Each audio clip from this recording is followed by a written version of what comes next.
અનોખી કંકોત્રી વાયરલ થઈ ગઈ છે. લંકાપતિ સરનેમને લઈને જાણીતા થયેલા સુરતના પરિવારની કંકોત્રી ચર્ચામાં છે. પીપલોદમાં રહેતા મિતુલભાઈ લંકાપતિએ પોતાની દીકરી વંશિકાની લગ્નની કંકોત્રી છોડના કુંડા પર છપાવી છે. પિતાના આ પહેલથી પુત્રી વંશિકા પણ ખુશખુશાલ છે. મિતુલભાઈએ કહ્યું કે કાગળ પર કંકોત્રી છપાવવાથી મોટા પ્રમાણમાં કાગળ વપરાય છે, જેનાથી પર્યાવરણને નુકસાન થાય છે. આથી તેમણે પર્યાવરણને નુકસાન નહીં પરંતુ ફાયદો થાય તે માટે આ પહેલ કરી છે. સુરતનો એક એવો પરિવાર કે જે લંકાપતિના નામથી ઓળખાય છે, એટલે કે નામને લઈને વર્ષોથી સુરતના લોકો જાણે છે, પણ હવે વધુ જાણતા થાય છે. દીકરીના લગ્નને લઈને કંકોત્રી બનાવી છે. કંકોત્રી ઘણી બધી જોઈએ છે, કાગળની, મ્યુઝિકલ, ડ્રાયફ્રૂટવાળી, પણ આ કંકોત્રી પર્યાવરણને લગતી કંકોત્રી છે. પરિવારના મિતુલભાઈ છે, આપણે સીધા પહેલાં એમની સાથે વાત કરીએ. મિતુલભાઈ, લંકાપતિ તરીકે ઓળખાવ છો સુરતમાં, પહેલા તો લંકાપતિ વાળી વાત કરીએ, ત્યારબાદ દીકરીના લગ્નની કંકોત્રી.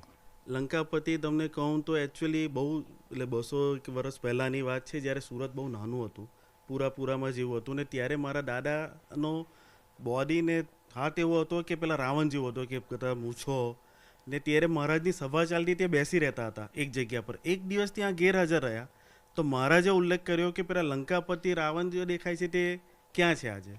બસ ત્યારથી લંકાપતિ સરનેમ ચાલુ થઈ ગઈ, ને એ તમે પણ જાણો છો, ને બધા સુરતને ખબર છે કે લંકાપતિથી આખા ઇન્ડિયામાં આપણે વાયરલ થયેલા હતા. હવે મારું નામ તો ફેમસ થયું, સરનેમ ફેમસ થઈ, બધાને ખ્યાલ આવી ગયો. મારે મારી દીકરી માટે કંઈક એવું કરવું હતું કે એના લગ્ન આવે છે તો લગ્નમાં એકચ્યુઅલી જનરલી તમે કંકોત્રી આપો છો કોઈ પણ સગાવાલાને, તો એ કંકોત્રી ફંક્શન પત્યા પછી એ પસ્તીમાં જતી હોય છે.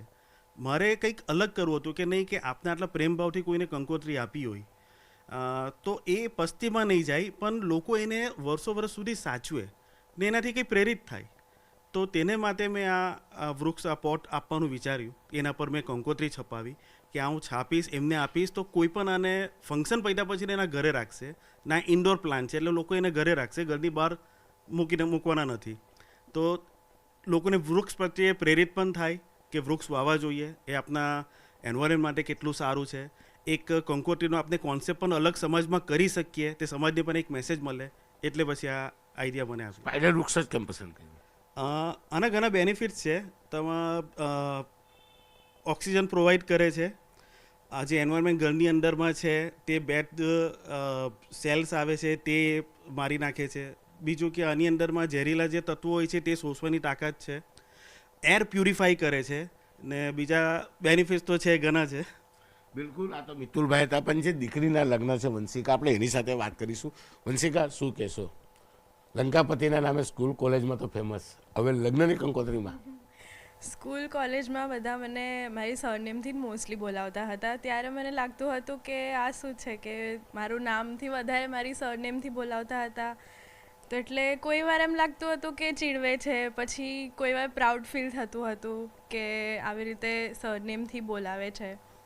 આ તો સરનેમની વાત થઈ, હવે તો કંકોત્રી યુનિક. હા, કંકોત્રીમાં તો પહેલાં ડેડી મને જ્યારે આઈડિયા આપેલો હતો ત્યારે મને તો બહુ જ ખુશી થઈ, ને હું તો બહુ જ એમ ફીલ કરતી કે ચલો મારા લગ્નમાં કંઈક તો યુનિક થશે. અને આવી ઘણી બધી યુનિક આઈડિયાઝ મને ડેડે કીધી હતી, પણ એમાંથી આ આઈડિયા મને બેસ્ટ લાગી હતી. શું કહેશો? પ્લાન્ટ આપશો? પ્લાન્ટ એન્વાયરમેન્ટલ ફ્રેન્ડલી હોય પહેલાં તો, અને જેમ કે ડેડે કીધું કે લગ્ન પછી બધા કંકોત્રી ફેંકી દે છે કાં તો પસ્તીમાં આપી દે છે, તો આ એક એવી વસ્તુ છે જે લોકો સાચવીને રાખશે અને એમને યાદ આવતું રહેશે કે હા, અમને આવું પણ કોઈ કંકોત્રી આપી હતી, એટલે બધાને જેમ યાદ રહેશે. બિલકુલ. લંકાપતિ પરિવાર રામયુગમાં રાવણ અને લંકાપતિ શબ્દથી લોકો આક્રમક બનતા હોય છે. આ પરિવાર વર્ષોથી આ નામ ધારણ કર્યું છે, લોકો ઓળખે છે, પણ હવે આ પરિવાર ઓળખાઈ રહ્યું છે તેમની યુનિક કંકોત્રીને લઈને, કારણ કે કંકોત્રી લગ્ન બાદ પસ્તીમાં જાય છે, પણ આ કંકોત્રી કોઈ પસ્તીમાં નહીં આપે. અને જો કે વૃક્ષ પ્રેમી હોવાને લઈને લોકો વૃક્ષ વાવે એવી એક પ્રેરણા આપવાનો પ્રયાસ કર્યો છે, અને ચોક્કસ વૃક્ષ કોરોના કાળમાં લોકોને ખૂબ જ મદદરૂપ થયા હતા સરકારે, અને લોકો ઈચ્છેલા હતું કે વૃક્ષો હોય, ઓક્સિજન મળે તો કોરોના સામે લડી શકે, એટલે કે એક સમાજને સારો સંદેશો જાય તે માટે આ જે પોટ છે એ પોટ પર કંકોત્રી છપાવવામાં આવી છે. અને જે વૃક્ષ છે આ ઇન્ડોર વૃક્ષ છે, જેને લઈને ઘરનું વાતાવરણ પણ ચોક્કસ શુદ્ધ થતું જોવા મળશે. કેમેરામેન જીગર ગુગલ સાથે કૃતેશ પટેલ, ન્યૂઝ 18 ગુજરાતી, સુરત.